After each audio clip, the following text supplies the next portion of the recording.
Good morning. 6:45 বাজে, ঘুম থেকে উঠে পড়লাম। সোমবার, স্কুল কলেজ সব খুলে গেছে। বুট্টুকে আজকে না চোকো চিপস আর ওর প্রিয় ব্রিটানিয়া বিস্কিট আর দিয়েছিলাম কলা।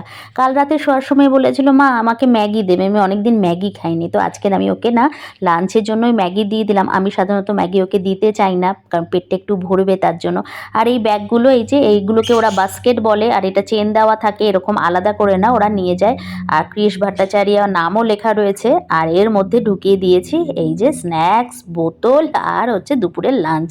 এটা নিয়ে বুট্টু বাবা এখন চলে যাবে স্কুল।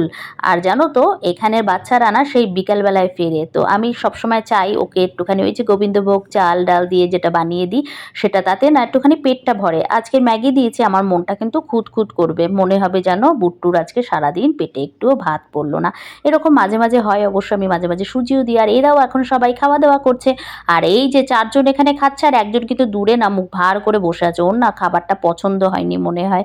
তো এই যে বুট্টুর বাসও চলে আসলো কথা বলতে বলতে। আর আজকে কৌশিক বলে দিয়েছে যে আমার জন্য টিফিন বানাতে হবে না, আমি অফিসে খেয়ে নেবো। মাঝে মাঝে এরকম বলে আমাকে, সেদিন আর বানাই না।